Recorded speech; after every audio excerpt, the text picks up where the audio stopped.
চট্টগ্রামে বৈষম্য বিরোধী আন্দোলনের সমন্বয়কদের মাঝে বিবাদের জেরে ১ ঘণ্টা অবরুদ্ধ করে রাখা হয়েছে মুখ্য সংগঠক হান্নান মাসুদকে। একই সময়ে সমন্বয়ক রাসেল আহমেদকেও মারধরের অভিযোগ উঠেছে আরেক সমন্বয়ক খান তালাত মাহমুদ রাফির বিরুদ্ধে। এ নিয়ে রাসেলের অনুসারীরা প্রেস ক্লাবে সংবাদ সম্মেলন করতে গেলে সেখানেও দেখা দেয় উত্তেজনা। শেষ পর্যন্ত যার যার অবস্থান ব্যাখ্যা করে সংবাদ সম্মেলন করেছে দুই সমন্বয়ক।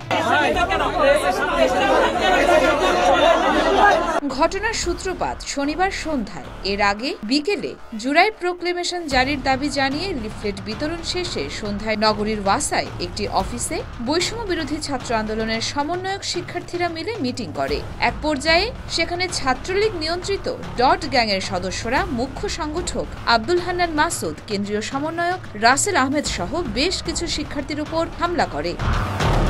ঘণ্টাখানেকের মতো অবরুদ্ধ থাকার পরে ছাত্রদলের কর্মীদের সহায়তায় বেরিয়ে আসেন তারা। এ ঘটনার নিন্দা জানিয়ে রাত 8:30টায় প্রেস ক্লাবে জরুরি সংবাদ সম্মেলন ডাকে কেন্দ্রীয় সমন্বয়ক রাসেল আহমেদ সহ অন্যরা। তার যে নিয়ন্ত্রিত গ্যাং ডট গ্যাংকে নিয়ে আসে এবং আব্দুল হান্নান মাসুদকে সে প্রশ্ন করে, আপনি যে আজকে এখানে কর্মসূচি দিয়েছেন আমাকে জানিয়েছেন কিনা। আব্দুল হান্নান মাসুদকে অবরুদ্ধ করে ফেলে। আমি পরিষ্কারভাবে বলছি, যারা জড়িত তাদের প্রত্যেককে বিচারের আওতায় আনতে হবে। রাসেল অভিযোগ করেন আরেক সমন্বয়ক রেজাউর রহমান ও রাফি এই হামলায় জড়িত।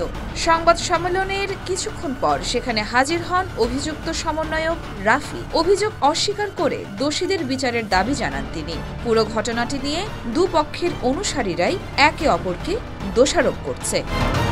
ইয়র্মা শায়ের জাহান, দেয়ালিকা নিউজ।